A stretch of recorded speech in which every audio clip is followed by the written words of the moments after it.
Hello, welcome back to the show again. My name is Alfredo Muzu, and this is the Ghana Agenda for October 4th, October 16th, 2021. We are privileged to have with us the Deputy Communications Officer for the NDC. This is the second time he's coming to the show.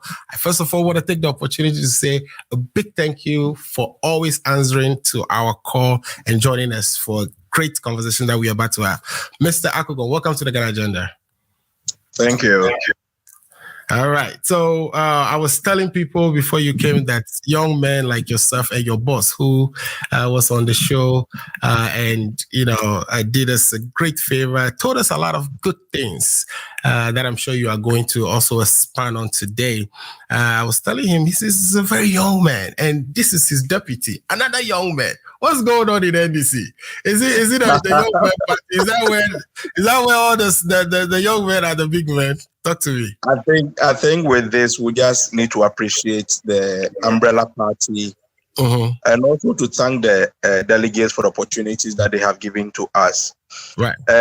There's one thing being given an office or a position to handle, and there's another thing that you being able to prove yourself. And we still have about a year more to go. And it's my prayer that the NDC will find our work in the last 4 years worthwhile. That is the most important thing. And for me, I have never had a problem with age and all that.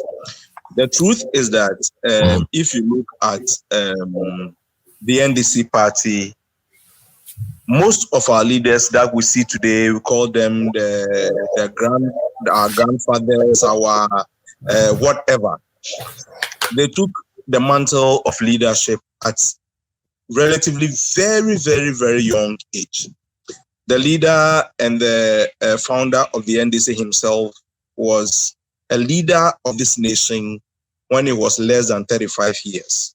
That should tell you where we are coming from. And today, when we see the youth taking over, I would say that some of us even came in very late. But I'm happy for my boss and the communication officer, Sami Jemfi, who is in his 30s and leading the communication charge of the NDC. And I think that we need to see more of this, that the youth will, rise up to leadership at very young age, so that people can comfortably retire at the age of 60, knowing that they have really served the party. So That is my prayer for the youth, taking responsibility at a very young age. Right. And I think it helps with the experience too, because by the time they actually get to their 40s and 50s, they would have learned a lot and through that experience. So thank you so much for all the great work you're doing.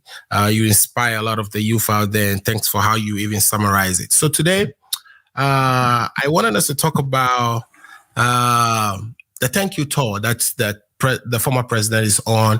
I know you've I don't know if you were there with him at Cape Coast. How is it going? How is the thank you tour going? And how is the mood? What are you guys seeing? What is the party seeing? Are you encouraged by what you're seeing that you'll be successful in the next election? Right. Thank you very much. I have been part of this thank you tour.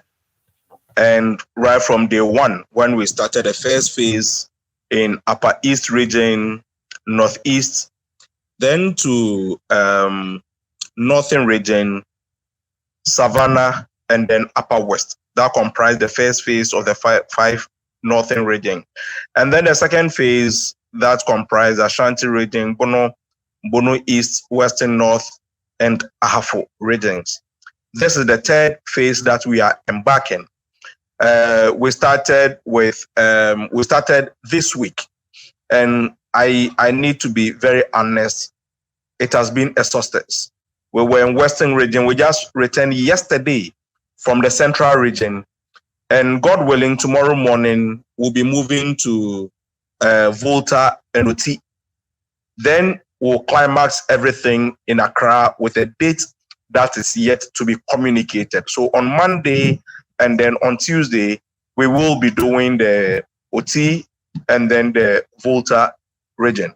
And in general, I would say that the people of Ghana are still in the mood of seeing the NDC as the party that should have been in power, not the party in opposition. And God being so good, all the regions that we've been so far, you can see the welcome of His Excellency John Dramani Mahama. And as I said yesterday that in Western region it was a triumphant. In Eastern region I said it was a triumphant entry, because in Eastern region, where we know that it is the den of the NPP. When we entered Eastern region, it was a surprise to some of us. And if I shared or you saw the videos, you can tell that this time things are really going to change. And if you look at the regrets that people are going through, the votes that they casted for us, that for one way or the other, thing didn't go the way that it's supposed to go, or we expected it to go. Just because we introduce violence or dictatorial tendencies in the 2020 elections, where guns were introduced for the first time in our politics at the coalition centers, that we still have about 8 cases at the courts as we speak to you in respect to parliamentary elections. This is unprecedented in the history of Ghana. And for us, we have putting this thing behind us. We are looking forward to 2024. But you see, what the people are saying on the ground gives us the confidence to say that it is going to be a good year for us in 2024. And in Central Region, let me summarize the tour with happenings in Central Region yesterday. The Central Region was just yesterday. Let me talk about some of the things that came up yesterday. I know we'll be talking about the LGBT, so I'll shield that one for now. But His Excellency John Dramani Mahama was asked several questions that included the states and the investment of Commander Sugar Factory, and then that was the interaction that he had with the media. Then again, they wanted to, and that has been the pattern. Everywhere that we go, we have media engagement. That we have a collection of media houses who will come and then ask His Excellency questions. After that, we'll go and visit the religious leaders. We'll also, and then the religious leaders are always in twofold. We meet the Christians together, and then we meet the Islamic clergies also at a different venue. Then we go to the chiefs and the people of the region, and then also thank them, because traditionally, if you are able to touch these 3 pieces and then you touch the party members, then it takes care of the whole region, because ideally this program was targeted at going to all the various constituencies. But because of COVID, yes, that was going to be about 275 visits. So we decided to do it regional basis, and we used the media, the clergy, the Islamic cleric, and then the traditional leaders to communicate our appreciation to them during the elections, and also to thank God. So what I mean is doing visits per region. You are going to one place in a region, or are there other regions that you're making 2 stops? We do initially.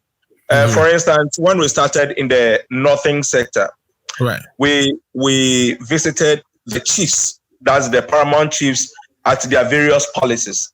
So it became very hectic, especially in northern region, where we had you have the Dagomba chief, you have the various chiefs. It was very hectic, so we had to travel, along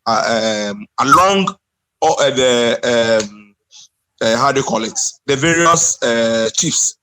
So we modified it, and then from then we bring all the chiefs to one center. Most of the time, we normally do it at the traditional or the paramountcy, or if they have how they call it, Council of Chiefs, where they normally do their council meetings. That is where we also go and then have our meetings with the chiefs. So in general, we've been able to touch all the various chiefs and then traditional rulers. Right. So yeah, great.